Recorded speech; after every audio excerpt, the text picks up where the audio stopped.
welcome to the History and Philosophy of Physics podcast. I'm Tegan Phillips. This is a special bonus episode. So if you listened to the last short little promo episode, or if you've checked out the website, or if you happen to be one of my friends and family who listen to the podcast, then you know that I am also currently running a club called the UBC Young Women for STEM, and that my club recently held a conference on gender equity and STEM, a virtual conference, of course. So this is a recording of the talk that I gave at that conference. Or actually, technically, it's a re-recording. I was kind of limited for time with the original recording. So while I did try and record it, I realized later, for those of you who are listening just on audio, that I sometimes just mention things that are in the slides without actually going through them. And so that's not a problem, of course, if you're watching on video and you're able to see the slides, but I thought I should go back and re-record a slightly longer version where I just take a bit more time to actually go through and read out all the information that I have on the slide so that you get all of the same information and I'm not just saying, and I have all of these things listed here, and then move on. The other thing is that because the conference was on Zoom and I was just recording it, what I could see on my screen, I wasn't able to see myself, the little video of me up at the top of the screen, which if you're watching on video, you should be able to see. Hi. And if you're not, then of course you can't see me anyway, but that's okay because that's the nature of an audio podcast. But the point was that the version that I originally recorded didn't have my little video. It just had the little box saying talking.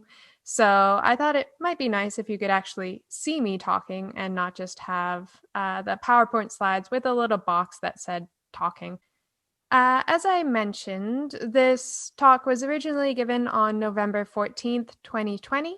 It was actually originally planned to be given on March 14th, 2020, but then the conference, which was originally going to be held in person on that date, got postponed because COVID was starting to become an issue. So most of this research I did last year, but it's all still fairly applicable. I did update it with the recent Nobel Prize winners for 2020, so you'll have the up-to-date stats, at least as of late 2020. If you're watching this later on, after the next Nobel Prize winners are announced, which won't be until October, probably, of 2021, then these stats will be slightly out of date, probably, some of them, but otherwise, hopefully it will still be more or less applicable and you'll still be able to get some of the general trends and some good information. A brief outline of my talk. I'll start with some basic facts about the Nobel Prizes, just to give a bit of background. And then I'll discuss some statistics about Nobel laureates and focus in particular on STEM laureates. And then talk about some potential reasons for why there are disparities and some actions being taken to try and address these disparities when it comes to gender in particular. And finally, I'll conclude with some other ideas for what else can potentially be done to improve the diversity of STEM Nobel laureates. All right, so starting with basic facts of Nobel Prizes.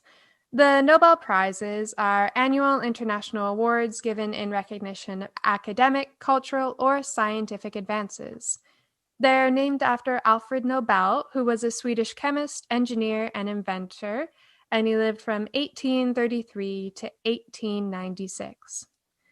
Alfred Nobel was known for manufacturing assorted weapons and inventing dynamite and ballistite, which is a precursor to many smokeless military explosives.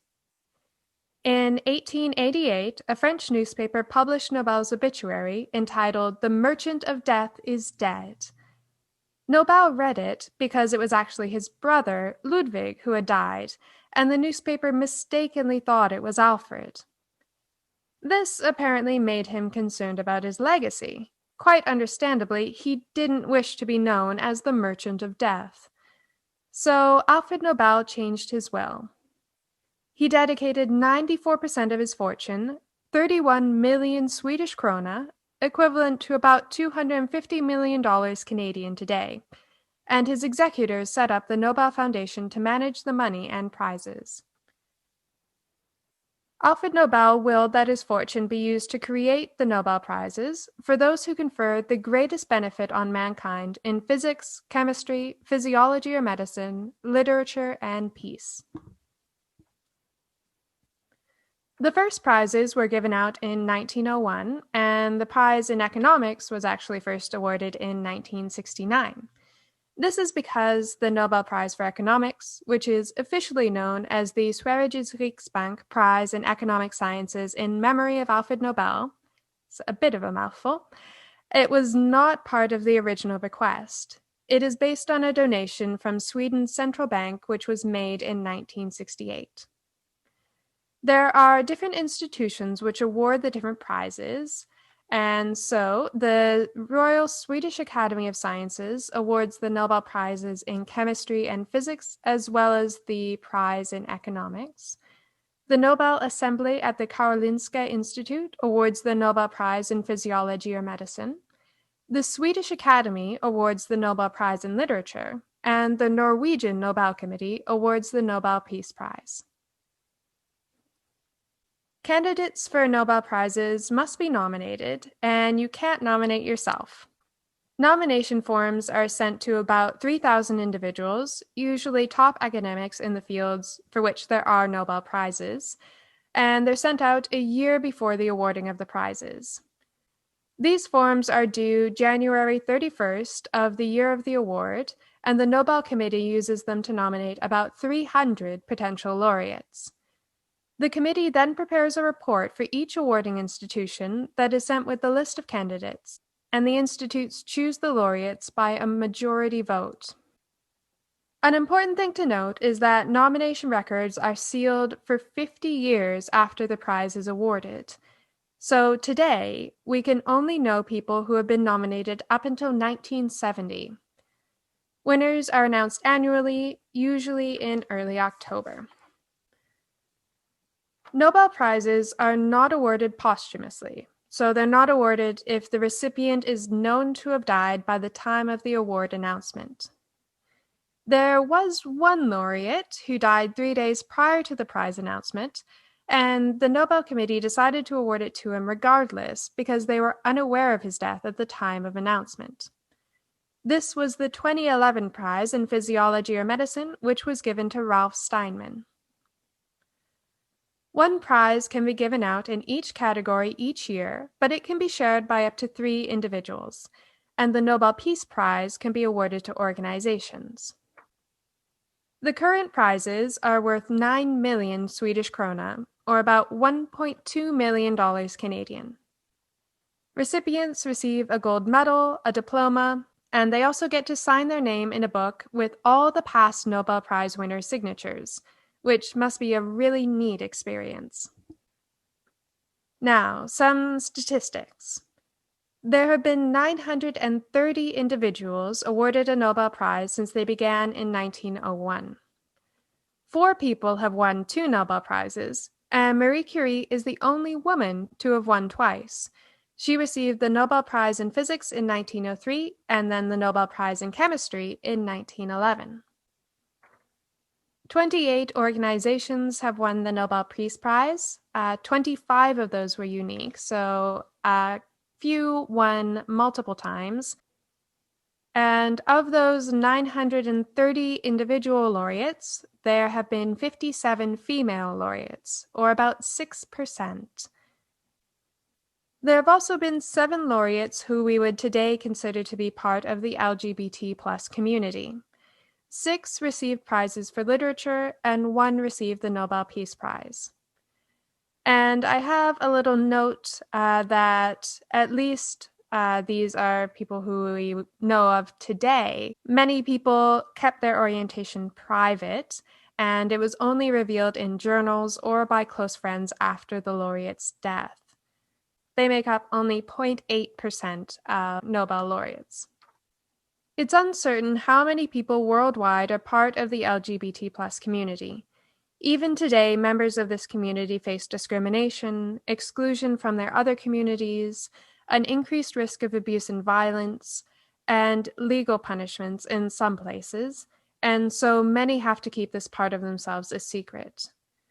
Studies estimate that those with identities within the LGBT+ community make up between 3% and 10% of the total population. While members of the LGBT+ community constitute a relatively small percentage of STEM researchers, there has so far been no members of this community known to have won a Nobel Prize. For the Science Nobels, I considered the prizes awarded in physics, chemistry, and physiology or medicine. To date, there have been 624 prizes given out to 621 individual laureates. Of these 624 prizes, only 23 have gone to women, and there have been only 22 individual female laureates out of 621. As I mentioned, Marie Curie has won twice. So women make up only about 3.5% of science Nobel laureates, even though it's estimated that about 30% of STEM researchers worldwide are women. When Donna Strickland won the Nobel Prize in Physics in 2018, she was the first woman to win that prize in 55 years, and only the third female physics laureate ever. As many of you probably know, the fourth Physics Nobel awarded to a woman was given this year to Andrea Ghez. This year also saw the Nobel Prize in Chemistry go jointly to two women, Emmanuelle Charpentier and Jennifer Doudna.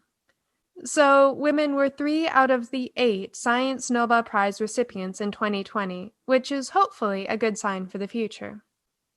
My main focus for the rest of this talk will be on gender, but there is also evidently a lack of diversity and representation in terms of sexual orientation and identity. A lack of racial diversity and representation has also been documented, but that's outside the scope of this short talk. Now, some of the common reasons given for the disparities when it comes to gender among Nobel Prizes, especially among STEM Nobel Prizes, is first and foremost that there's just a lack of women in STEM.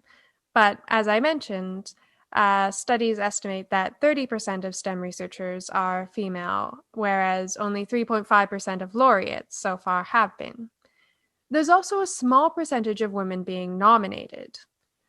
And according to members of the Swedish Academy of Sciences, which awards the prizes in physics, chemistry, and economics, nominations today reflect the demographics of researchers 2 or 3 decades ago, because many of the achievements being recognized today are from work originally done years ago, when there was even less women in STEM.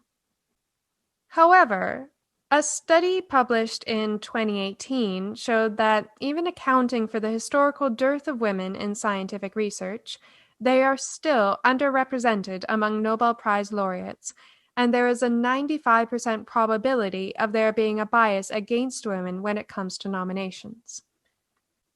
Some studies also suggest that while women have been winning more awards in general recently, they tend to be for teaching rather than for research, and these awards often pay less and aren't as prestigious. Now, some of the actions that are being taken to address the disparity. In 2018, the Swedish Academy of Sciences introduced some new policies to try and improve the diversity of nominees. So they asked more women to nominate candidates. They also altered wording in their call for nominations to explicitly ask nominators to consider diversity in gender, geography, and topic. According to the Secretary General of the Academy, Göran Hansson, there is a small positive trend of more women being nominated in recent years. But apparently women are no more likely to nominate women than men are. And the Academy hasn't yet seen a statistically significant difference result yet from these nomination measures. But those comments were made in an interview in late 2019, so that was basically based on only 1 or 2 nomination cycles. So hopefully in a couple of years, they'll have some more reliable measures and hopefully we'll be able to see a statistically significant difference. In 2018, they also elected more women than men to the Academy for the first time in history. And though all the 2019 Nobels for Sciences went to men, 3 out of the 8 awarded in 2020 went to women, as I mentioned. And all 3 of those were awarded by the Swedish Academy of Sciences. Regarding ethnicity, the Academy has seen a recent rise in nominees from East Asia, especially Japan, as these countries invest more in scientific research. This is why one of the things that can improve diversity is to fund scientific research in a more diverse range of countries. Now, when it comes to quotas, so for example, instituting a quota that the Nobel Committee has to propose a certain number of potential female laureates out of the 300 that they recommend, Alfred Nobel explicitly stated in his will that nationality should not be considered in the awarding of these prizes. It was meant to allow non-Swedish people to win, but the Nobel Committee has also used this as the basis for not introducing any quotas for nationality, ethnicity, or gender. The goal is simply to award the worthiest recipients each year. A lack of diversity among Nobel laureates is representative of the bigger problem of a lack of diversity in STEM fields and among top academics. So many of these suggestions tie into the more general picture of trying to get more people of diverse backgrounds into STEM and improving policies so that more have longer careers in STEM.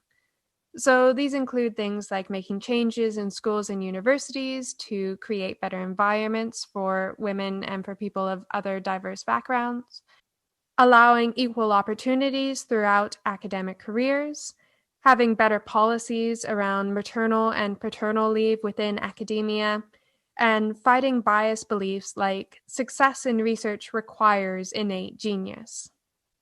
It's particularly important to have diversity among Nobel laureates because these are people we look to as role models. Many young scientists aspire to one day win a Nobel Prize. Hopefully, increasing diversity will give many more young people the confidence and inspiration to pursue scientific careers and further scientific research. Thank you all for listening. I hope that you enjoyed this talk. I will be back later in December with the next regular podcast episode on the atomists. So I hope that you will join me for that. And in the meantime, I hope that you all take care and stay safe.